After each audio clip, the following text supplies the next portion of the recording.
Hello all, welcome to Roja's my vlogs. మనం ఇవాళ శ్రీ విష్ణు సహస్రనామ స్తోత్రములోని 69వ పాదము 69th పాద నేర్చుకుందాము.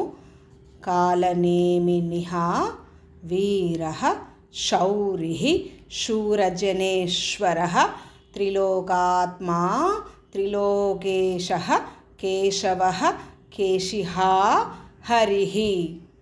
కాలనేమినిః, కాలనేమి అనే రాక్షసుణ్ణి చంపినవాడు.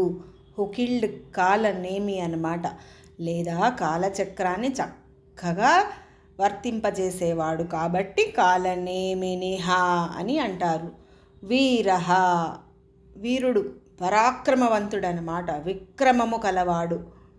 శౌరిః, అత్యంత శూరుడు లేదా శూరవంశంలో శ్రీకృష్ణునిగా జన్మించినవాడు. శూరజనేశ్వరః, శూరులకు ప్రభువు. ఎటువంటి శూరులకు?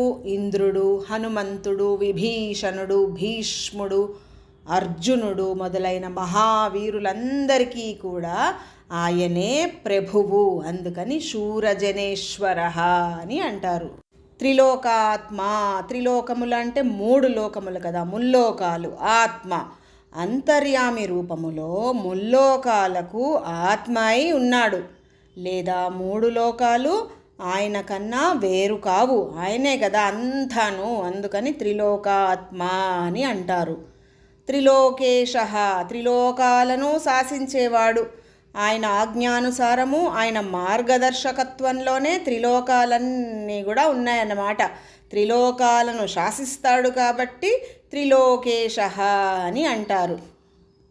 కేశవః, తేజోమయమైన కాంతి కిరణాలను సంక్రమింపచేసేవాడు. కేశములు అంటే ఏంటంటే సూర్యుని తేజస్సులో నుంచి వచ్చిన కిరణాలు. సూర్యునికి ఆ కిరణాలను సంక్రమింపచేసినవాడు ఎవరు? విష్ణువే. అందుకని విష్ణువుని కేశవుడు అని అంటారు. కేశిః, కేశి అనే రాక్షసుణ్ణి సంహరించాడు కాబట్టి కేశిః అని అంటారు. హరిః, హరించేవాడు. జనన మరణ ప్రవాహమైన ఈ సంసార చక్రం ఏదైతే ఉందో దానికి కారణమైన అవిద్యను కూడా హరించేవాడు కాబట్టి హరిః అని అంటారు. పాదం మొత్తము చదువుదాము. కాలనేమినిః వీరః శౌరిః శూరజనేశ్వరః త్రిలోకాత్మా త్రిలోకేశః కేశవః కేశిః హరిః.